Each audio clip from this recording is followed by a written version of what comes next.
Bonjour. Bonjour.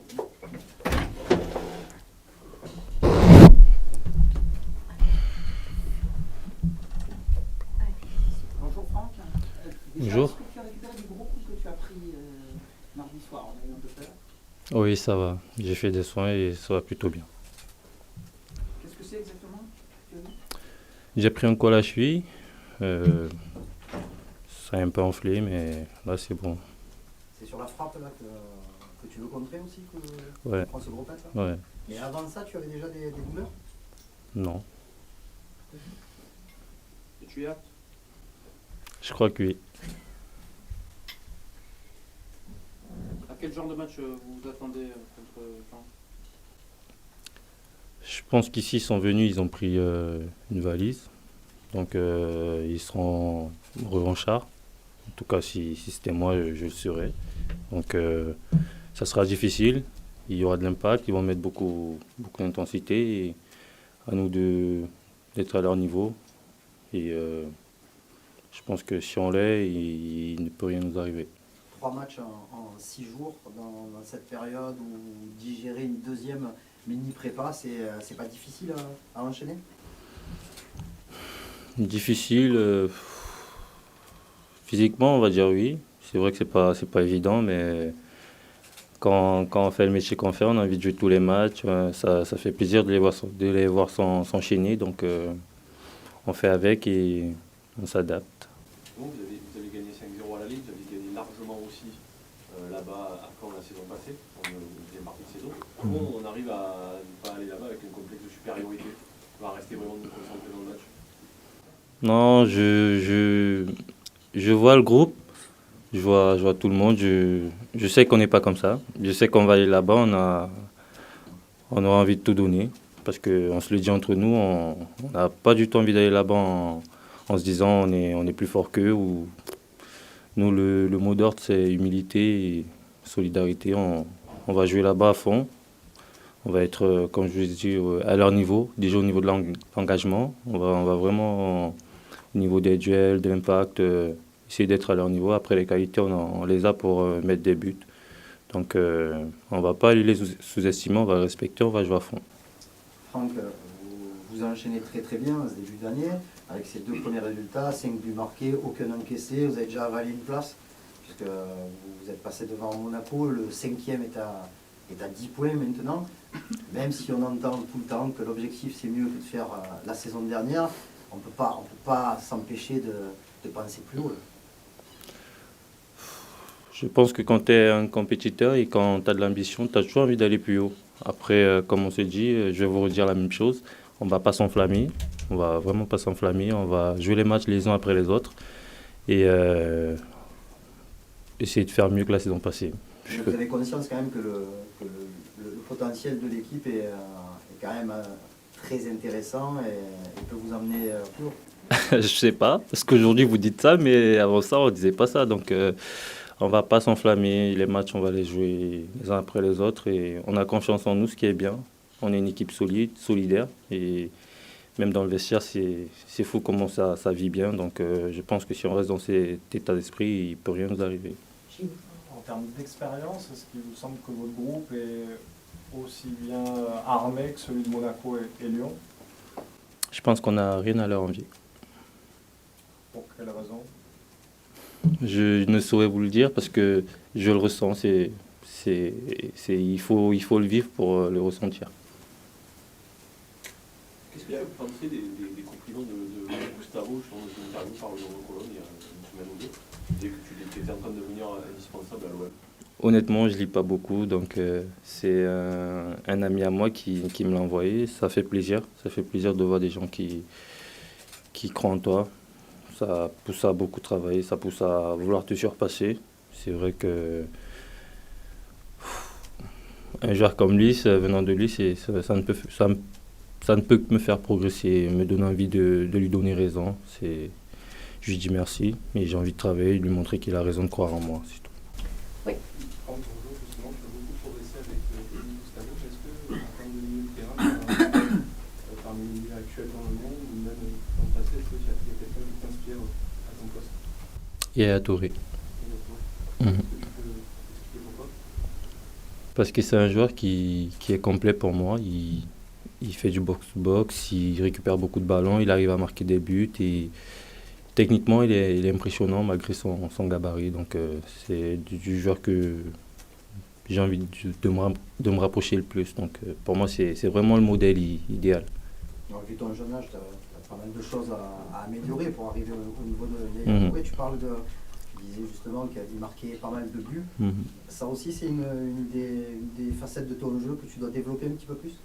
Je pense que oui. Je pense que aujourd'hui les militants modernes ils marquent des buts. Donc que tu sois milieu défensif ou offensif, à un moment il faut marquer des buts pour après aujourd'hui j'en suis pas là. J'espère que ça viendra, mais pour le moment mon travail c'est avant tout de récupérer le ballon et de faire jouer les autres. Donc pour le moment je fais ça et quand le but il viendra, il viendra. Comment tu vis la concurrence? Parce que, quand tu as eu le changement de système, tu as été intronisé quasi titulaire aux côtés de Luis Gustavo. Là maintenant, il y a quand même une rotation qui se fait régulière avec Maxime Lopez, aussi avec Morgan Sanson. Ça, toi, bon, la concurrence, ça ne te gêne pas, je suppose? Quand tu es dans un club comme l'Olympique de Marseille, tu peux pas avoir peur de ça. C'est ton quotidien et c'est ce qui te fait progresser. Le coach, il nous a dit qu'il y a beaucoup de matchs. Il nous a dit que les places étaient chères, donc ce qui nous rend encore plus fort parce que quand tu es sur le terrain, tu as envie de tout donner parce que tu sais que ta place elle est chère, tu n'as pas envie de la lâcher. Donc après, je vais pas vous dire que je me considère comme un titulaire indiscutable. C'est pas moi, c'est pas à mon habitude. Donc je sais que tous les jours, c'est un départ à zéro, comme on dit chez nous. Donc je me lève et je me dis, tous les jours, il faut tout donner à fond. Actuellement, vous êtes plutôt dans une très bonne période. Est-ce que tu sens qu'il y a une force qui fait que tout le monde peut-être se dit, quand tu rentres ou quand tu es titularisé, je peux pas être moins bon parce que actuellement, si je suis moins bon, ça va pas passer par rapport au niveau de tous les autres? Ouais, je pense que oui. Je pense que tout le monde qui est dans ce groupe a envie de donner le meilleur de lui. Et comme je l'ai dit, les places sont chères et on a tous envie de prouver qu'on mérite d'être là, on mérite de faire partie de ce groupe et c'est ce qui nous rend plus forts aussi. Je sais que dans le milieu, on dit toujours le match plus important, c'est le prochain, mais vous avez trouvé une certaine stabilité et régularité au niveau des résultats. Qu'est-ce qui vous manque? Peut-être gagner des gros matchs, comme par exemple celui qui arrivera dimanche prochain contre Monaco? Je vais vous dire oui, parce que c'est bien de gagner des matchs contre des plus gros, c'est bien pour la confiance, c'est bien pour le groupe. Après, nous n'en sommes pas là. Le prochain match c'est quand et on est focalisé dessus. Tu peux nous dire un mot sur ton compatriote Clinton Ng qui a marqué le but du déclic cette semaine? Juste qu'il s'accroche.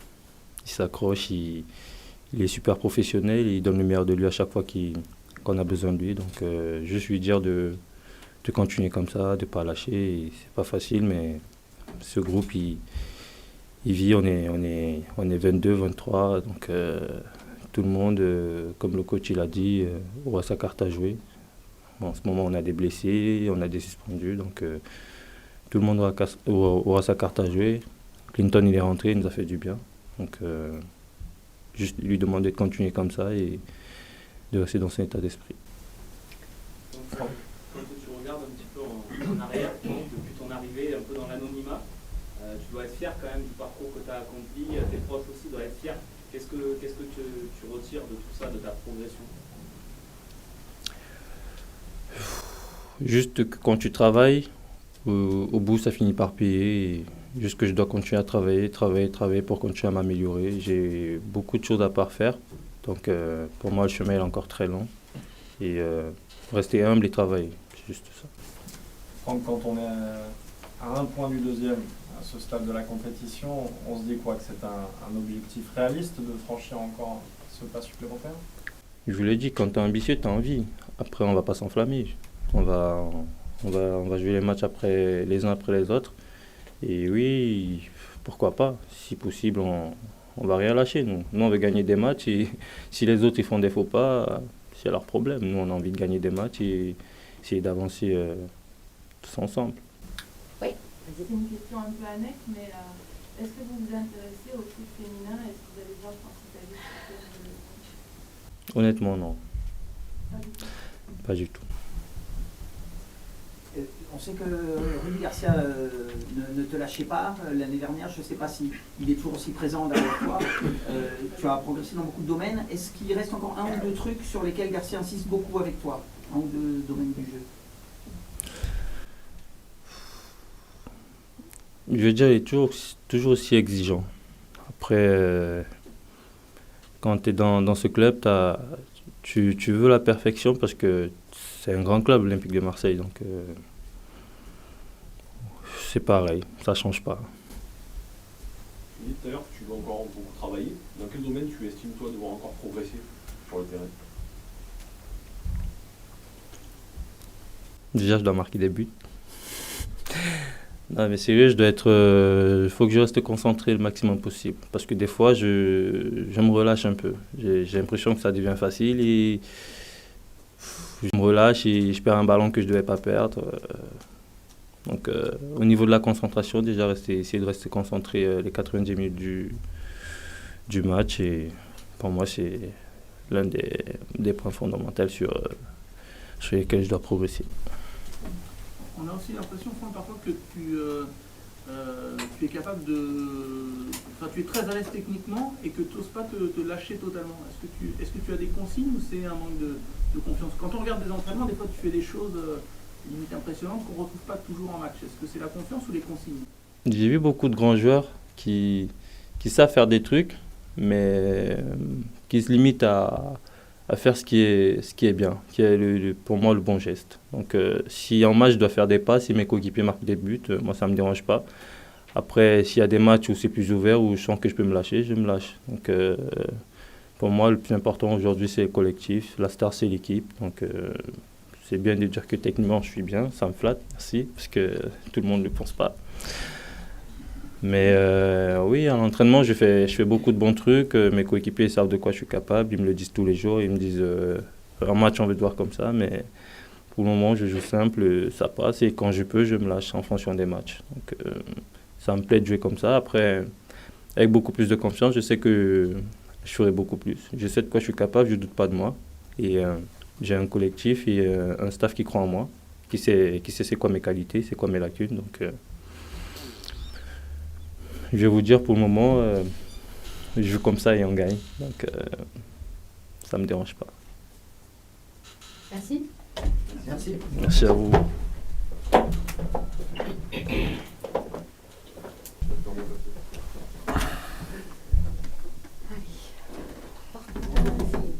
Où en sont les petits éclopés de... Oui, c'était un match engagé, on va dire, contre Strasbourg. Mais bon, à part Certic et Amavi et normalement Morgan Sanson, bien évidemment, les autres devraient être aptes. Normalement, Morgan, c'est même vous. Non, je ne l'ai pas vu aujourd'hui, donc il n'y a rien de grave. Maintenant, ça serait quand même étonnant qu'il puisse participer demain. Je pense que ça sera pour plus tard, oui. C'est un moment sur le jour. Bah oui, évidemment. Espérez pour Monaco, alors. On verra, à espérer, quand j'aurai parlé avec le doc et qu'il m'aura donné des délais. On a voulu aller à Caen, 5-0 match aller. L'année dernière là-bas, vous avez gagné 5-2. Ouais. On arrive à ne pas y aller avec un petit complexe de supériorité. Non, c'est bien, si on l'a quelque part, il faut vite l'effacer. Voilà, j'ai mis une grosse gomme dans mon bureau, énorme, et puis je vais m'en servir s'il faut. Je pense que les joueurs sont conscients qu'on jouera de nouveau avant tout le monde. On a l'occasion de nouveau de mettre la pression sur nos concurrents directs. On l'a plutôt bien fait depuis 2 matchs, donc il faut continuer à réussir à faire ça, parce que ça ne sert à rien de regarder les autres matchs si on n'a pas gagné. Quand on a gagné, on peut le faire tranquillement. Et puis je suis d'accord sur le fait que, je pense que Franck l'a dit, Caen va être revanchard, et Caen a fait une bonne première partie de saison. Ils viennent de gagner à Bordeaux, voilà. Donc on sait que de toute façon les matchs à l'extérieur sont des matchs toujours difficiles à gagner. Pourtant on y va pour ça et il faudra être à 100%. C'est pas un discours bateau, c'est une réalité. Ouais. 3 matchs en en 6 jours, dans ces conditions, avec des blessés, des suspendus qui reviennent. Même si on avait parlé de 5 matchs en 15 jours, 3 en 6, c'est... Oui, mais 3 en 6 de la même manière pour Caen, ou 3 en 7, peu importe, mais c'est pareil, ils ont aussi 3 matchs. C'est différent d'un match de championnat où on viendrait de jouer en Coupe d'Europe et on jouerait un adversaire qui n'a pas joué quelques jours avant. Là, ils ont joué comme nous. Je dirais même qu'on est plus habitués, nous, à jouer tous les 3 jours que d'autres équipes qui ne jouent pas l'Europe et qui, tout d'un coup, sont obligées de jouer un match... en semaine de championnat. Donc voilà, j'espère que sur le plan athlétique, ça se verra, qu'on en profitera, le fait qu'on ait plus l'habitude de jouer tous les 3 jours qu'eux. Voilà, même si, bon, on verra, ça reste qu'un match vu à la télé, mais le terrain du Stade Malherbe est un petit peu inquiétant, on va dire ça comme ça. Est-ce que pour être sûr que vos joueurs ne prennent pas ce match trop à la légère, on peut leur dire qu'il y a un Lyon PSG et qu'il y a l'opportunité, pourquoi pas, de prendre la deuxième place? J'espère qu'ils suivent un peu le championnat, qu'ils savent qu'il y a ce genre de match et que j'ai pas besoin de leur dire. Mais encore une fois, ça sert à rien de regarder les autres matchs, comme je disais, si on gagne pas. Donc, par contre, oui, le levier, pourquoi pas, si ça peut servir de savoir qu'il y aura le deuxième contre le premier. Pourquoi pas, mais bon, d'abord faisons le job nous, allons gagner là-bas, ce qui est déjà pas simple, et puis après on verra. Un match dans lequel une victoire du PSG vous arrangerait, On en parlera vendredi soir quand on aura gagné. Pour l'instant, c'est pas d'actualité. Gilles. Que ce soit pour cette journée, ou parce qu'on a le temps, on redémarre à peine la phase retour, mais clairement, quand on est à un point du deuxième à ce stade de la compétition, c'est un objectif plausible, réaliste. Ça sert à rien de tirer des plans sur la comète, on verra. Je me suis déjà exprimé là-dessus. Faisons déjà partie du sprint final. On verra quand on sera dans les derniers matchs si on est encore à la lutte avec Lyon et Monaco, puisque ça a l'air de se dessiner un petit peu comme ça. On a pris un peu, tout le monde, ces 3 équipes-là ont pris un peu d'avance sur le 5e, on va dire. Maintenant, ça peut aller très vite. En championnat, tout peut aller très vite. À part Paris, on l'a encore vu hier, qui dominera le championnat de France de la tête et des épaules. Voilà, derrière, c'est ouvert pour 2, 3, 4. Est-ce qu'il y aura un autre larron qui reviendra de derrière? Tout est possible, ça va vite. C'est un championnat où vous avez vu, il y a des équipes en difficulté qui sont aux portes de la relégation ou des barrages qui passent tout d'un coup 6e, 7e, des équipes qui étaient très bien qui passent en bas du classement. C'est assez serré. Donc on verra bien. Voilà, pour l'instant, il n'y a que le match de Caen qui nous intéresse. Par rapport à ces 2 équipes que vous avez citées, Monaco et Lyon, est-ce que votre effectif vous semble aussi bien armé, et notamment sur le point de vue de l'expérience? Je sais pas, pour l'instant, on est tous en 2 points, je crois, de Lyon à Monaco. On se tient en 2 points après 21 journées, donc c'est qu'il y a quand même des similitudes. On verra s'il y a des choses qui font la différence, le fait de jouer la Coupe d'Europe ou pas, parce que Monaco sera exempt de cette compétition, puisqu'ils ne sont pas qualifiés en Europa League. Donc voilà, chaque détail peut compter. Il ne faudra pas de blessés importants non plus dans les effectifs. Bon, voilà, on verra. Pour l'instant, on est loin de tout ça. Pour rester dans ce thème, on a l'impression déjà, alors qu'on est en janvier, que tous les points commencent déjà à compter, à peser lourd. Depuis le début de la saison, tous les points ils comptent et ils pèsent lourd. On part déjà dans le sprint final. Non, mais non, soyez sérieux. Soyez sérieux. Tous les points comptent depuis le début de la saison. On en a beaucoup. Monaco et Lyon aussi. Paris, on n'en parle pas. Ils vont passer la barre des 100 points à la fin de la saison. Donc voilà, ça montre combien ça court vite devant et combien on serait bien inspiré d'avoir 4 places qualificatives pour Ligue des Champions, comme Londres, l'Espagne, l'Angleterre, l'Allemagne et nos amis italiens. Alex. Une question sur le coup d'envoi. Il arrive souvent arrivé ces dernières semaines que les joueurs envoient le ballon loin devant en touche. Ouais. C'est une consigne, c'est à quel but? Le but il est psychologique, il est de montrer à l'adversaire qu'on est là, on va aller les chercher et qu'on va presser. C'est plus un but psychologique qu'un but technique parce qu'on ne risque pas de marquer si on met le ballon en touche.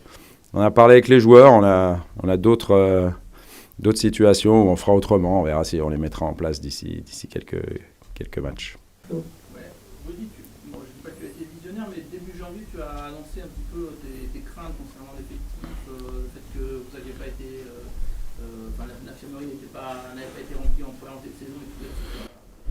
J'ai toujours rêvé d'être statisticien, c'est pour ça. C'est juste statistiquement, ça s'expliquait, tout simplement. Est-ce que du coup, tu continues à avoir des craintes avec les alertes du week-end dernier? Est-ce que C'est c'est un peu ce que j'ai dit. Il ne faudra pas avoir trop de pépins. Il ne faudra pas avoir trop de pépins avec des éléments importants. C'est pour ça que c'est une bonne nouvelle que ce ne soit pas très grave pas grave pour Morgan, quoi. Ça, c'est important. Concrètement, ça veut dire quoi? Tu veux des renforts absolument ou sinon Ça, renfort, mercato, on n'en parle pas. Non, mais j'essaye de faire un petit raisonnement intellectuel. Là, il n'y a que le championnat, mais la Coupe arrive, la Ligue Europa. Tu n'as pas l'effectif pour jouer sur les 3 tableaux, ça veut dire ou pas? Ah non, j'ai pas dit ça. J'ai dit qu'il fallait pas qu'on ait pas de blessés, voilà, ou pas beaucoup. Si on peut faire comme la première partie de saison, franchement, ce sera bien. Emmanuel, est-ce que tu as déjà décidé si tu reconduisais la formule Vina à droite, Hiroki à gauche? Et si oui, est-ce que tu peux nous dire? J'ai décidé, mais je peux pas vous le dire, en fait. C'est ça, ce qui se passe. C'est bien. C'est le bon moment pour lancer un organisme. De toute façon, chaque joueur est important, on l'a vu. On n'a pas gagné le match avec le 11 de départ. Donc, voilà, tous ceux qui participeront et tout le monde participera, je pense, sur les prochains matchs, les prochaines semaines. Il y a trop de matchs pour qu'on n'ait pas besoin de tout l'effectif. Est-ce que, justement, ces derniers temps, vous ressentez une forme d'adhésion et de force collective encore plus que par le passé récent dans votre groupe? Non, elle existe déjà depuis un moment, parce que sinon on n'aurait pas autant de points après 21 journées, ce serait impossible. Je répondais à une question, je crois, après le dernier match, en disant qu'il y avait une vraie force mentale et collective dans cette équipe. Et je disais que oui, ça se travaille, c'est quelque chose qu'on a mis en place depuis qu'on est arrivé.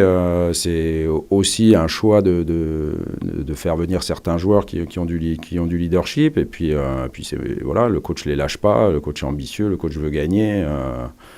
Et le fait d'y croire jusqu'à la dernière minute, c'est un état d'esprit. Ça montre que en football, il faut être conscient que le but, contrairement à d'autres sports, le fait de marquer un but, ça vaut de l'or. Et que donc, jusqu'au coup de sifflet final, quand il n'y a pas beaucoup d'écart entre les équipes, ce qui est souvent le cas en foot, vous pouvez renverser des montagnes. Il me semble qu'on a vu une équipe hier ou avant-hier perdre 1-0 à la 85e, gagner 2-1 à la fin. Voilà, c'est le foot, quoi. Ça, si vous écroulez mentalement avant en disant c'est déjà perdu, vous ne risquez pas de gagner. Et donc cette équipe de l'OM, il faut qu'elle ait ça jusqu'au bout du championnat et au bout de la saison. Et pour l'instant, elle l'a, mais elle l'a depuis longtemps. Mathieu. Pour le coup, sur tes compos, il n'y a jamais l'ombre d'un doute sur Adil, parce que c'est... C'est pas faux, ça. Ouais. Est-ce qu'il n'était pas justement, s'il n'y avait pas eu de saison comme ça, aussi pleine en Espagne, est-ce qu'il n'était pas justement par sa régularité, ses prestations, et jusqu'où tu le vois aller sur sa place? Ouais, je pense que c'est pas faire injure ni à Rolando, qui est un très grand défenseur et un joueur expérimenté, de dire que, on va dire que le patron de la défense, c'est quand même Adil. Il est là tout le temps, il joue, il fait des prestations vraiment de très très bon niveau. On ne va pas le dire fort parce qu'il ne faut pas qu'il s'endorme lui non plus, mais je pense qu'il a pris de la maturité. C'est ça qui est différent avec le Adil Rami que j'avais à Lille. Aujourd'hui, c'est un joueur qui est plutôt serein, calme, qui apporte une force tranquille importante pour l'équipe. C'est un monstre physique, il devrait marquer un peu plus de buts. Il faut bien que je trouve des choses à lui reprocher, mais qui continue à être solide comme ça, c'est important. À moi de voir si, effectivement, comme on l'a fait très peu, mais au moins une fois en première partie de saison, il faut pas le laisser se reposer un petit peu. À Rennes, c'était ? Oui, je crois que c'était à Rennes. Est-ce que tu estimes que Dimitri Payet est de retour il est à 100%, il n'a pas le rouge? Il a l'air, ouais. Non, il a l'air dans... Physiquement, c'est ça, j'ai toujours dit que quand il serait de retour à 100%, il pourrait exprimer son meilleur football. Donc oui, il me semble qu'il est bien, il est important. Voilà, il joue son rôle de capitaine en dehors, mais aussi bien évidemment sur le terrain. On a vu son entrée qui a été décisive. Et voilà, il a lui aussi très envie comme toute l'équipe. Moi aussi, je voulais revenir sur la charnière. On assiste à une rotation entre Rolando et Adeno. Ouais. Est-ce que c'est pour les préserver physiquement ou est-ce que c'est parce que vous avez toujours des doutes sur la meilleure association possible dans l'axe? Non, il faut faire tourner un peu. Voilà. Après, comme on l'a dit, il faudra penser à le faire aussi avec Adil. Et puis après, il nous faut certainement un quatrième défenseur central qui se dégage. Donc ça sera certainement le retour de Greg Sertic qui nous permettra d'avoir ce joueur-là, comme il l'avait fait de manière excellente la saison dernière quand il avait joué en charnière centrale. En attendant, tant que Mathéus est là, il pourra jouer ce rôle-là. Peut-être le petit Boubacar Kamara, même si vous savez ce que j'en pense. C'est un joueur qui devrait, à mon avis, faire de grandes choses au milieu. Mais sa formation, elle a été derrière en charnière. Donc il peut lui aussi, grâce à son intelligence de jeu, nous aider en cas de problème. Juste avant toi, Franck Anissa a répété la formule consacrée selon laquelle vous viviez bien, très bien, c'est fou comme c'est bien. Est-ce que tu peux nous expliquer quelle est la part de ton travail dans ce fait-là et ce que tu observes toi justement au quotidien Ce que je peux dire, c'est que quand on fait un choix de prendre un joueur, bien évidemment qu'on prend le joueur, mais on prend aussi l'homme, on se renseigne, on essaye de voir si c'est un mec bien, et puis une somme de mecs bien, ça fait un vestiaire bien. Voilà, ça paraît pas mal comme réponse. Oui, Benjamin. On parlait de la charnière centrale tout à l'heure. Il y a un joueur qui sera en fin de contrat, c'est Rolando. Ouais. C'est un joueur que vous aimeriez conserver encore pour les Oui. années à venir. Vous avez Oui. des discussions avec lui, Moi, il sait ce que je pense de lui, voilà. Même si je disais tout à l'heure que c'était peut-être Adil le patron, Rolando, c'est un joueur qui est très très important, qui est à mon avis sous-coté. Un joueur qui a de l'expérience, qui a fait des championnats à l'étranger. Voilà, c'est un rock, c'est un mec bien en plus, il fait partie de ce vestiaire bien. Et donc oui, je pense que ce serait une bonne idée de l'avoir pour plusieurs années et qu'il puisse continuer à encadrer les jeunes et à amener son expérience et sa performance sur le terrain. Il joue un rôle de lien, avec aussi le petit groupe des Sud-Américains. Enfin, il a un peu ce rôle-là aussi, c'est pourquoi c'est important. Oui, sur le terrain, bien sûr, parce que même si Luis maintenant comprend tout en français et commence à bien parler, Rolando est là aussi pour l'aider, pour traduire, etc. Après, c'est surtout Mathéus qui fait ça. Il est plus jeune, plus volubile, voilà. C'est lui qui s'occupe un petit peu de faire le lien avec tout le monde. C'est pour ça que je disais que c'est un garçon, j'espère qu'il va réussir. A priori, ça ne sera pas chez nous. Mais je lui souhaite vraiment de réussir. Voilà, à l'image d'un Karim Rekik, c'est un joueur exceptionnel sur le plan mental, sur le plan collectif. Il est jeune encore, donc voilà. Ouais. Non, mais pour lui, ce serait mieux. C'est pas vivable pour lui de rester comme ça, une fois dans le groupe et 3 fois hors du groupe. C'est pas à son âge, il faut qu'il joue. Donc voilà, j'espère qu'il va trouver un club où il va pouvoir jouer et pouvoir montrer toute l'étendue de son talent. Que pour l'instant, il est barré ici par la concurrence, on va dire ça comme ça. Ok, 2 dernières questions. Vas-y, toi et Karim. Je sais pas, ça, on verra. Ce qui compte, c'est qui joue. Allez. Audi, tout se passe bien en ce moment à l'OM. Du coup, on va chercher un petit peu la petite bête. On va créer un penalty gate à Marseille. Prochain penalty. Je ne l'ai pas décidé encore. Donc, ce qui est sûr, c'est qu'on les travaillera, peut-être même dès cet après-midi. Je veux qu'on soit plus efficace dans cet exercice. Après, honnêtement, la priorité, c'est déjà de cadrer. Les 2 derniers ont été cadrés. Mais effectivement, on va y réfléchir par rapport à ça. Ce qui est sûr, c'est que pour l'Olympique de Marseille, et Flo Thauvin et Valère Germain retireront des pénaltys. Ça, c'est pas un problème. Karim. Petite question périphérique, sans chercher de polémique. Pardon. Oula, ça commence mal. Quand vous éclaircissez la voix comme ça va pas avec la phrase. Tu vois, des fois, il y a des attitudes qui, t'as beau dire des choses, ton corps, elle a dit vraiment autre chose. Alors, vas-y, polémique, question polémique, on y va. On parlait de ce qui s'était passé dimanche soir à Nantes. On revient à M. Chaperon. Oui, je ne vais pas parler trop de M. Chaperon. C'est juste pour savoir, Diego Carlos avait été gracié. Oui. Il nous avait dit que souhaitait qu'il y ait quelque chose, pourquoi pas de fait pour Luis Gustavo et son carton jaune totalement inexistant à Rennes. Est-ce que le club a tenté quelque chose? Je crois pas. J'ai dû oublier d'en parler en réunion en dirigeant staff et je suis pas sûr qu'on ait fait quelque chose, mais ou peut-être c'est fait, je sais pas après tout. Allez, on finit avec la question sur le foot féminin. Question pas polémique. Voilà. Est-ce que vous serez au Vélodrome samedi soir soutenir moi, je trouve que le football féminin, c'est vraiment extra. Il y a de la qualité dans le jeu, etc. Donc, indépendamment que j'y sois ou pas, je ne sais pas encore. Je pense que c'est bien dans ce monde de brut d'avoir un... Non, je ne sais pas, honnêtement. Il n'y a que ça qui vous intéresse, finalement. Ce que je pense du foot féminin, peu importe. Alors, je ne pense rien du foot féminin et je ne sais pas si je serai au Vélodrome samedi. Non, parce que certains joueurs, il y a d'autres Ils y vont. ont mis des messages, en tout cas sur les réseaux sociaux, pour appeler leurs supporters à se déplacer. C'est bien. Oui, mais est-ce qu'il ne faut pas qu'ils montrent l'exemple à ce moment-là Bah, je sais pas, peut-être, oui, ça dépend ce qu'on aura à faire entre le match de vendredi et le match de mardi, mais il n'y a pas de raison qu'ils ne puissent pas y aller, ouais. Costas, physiquement, ça va? Oui, ça va, fausse alerte. Ouais. Merci. Merci.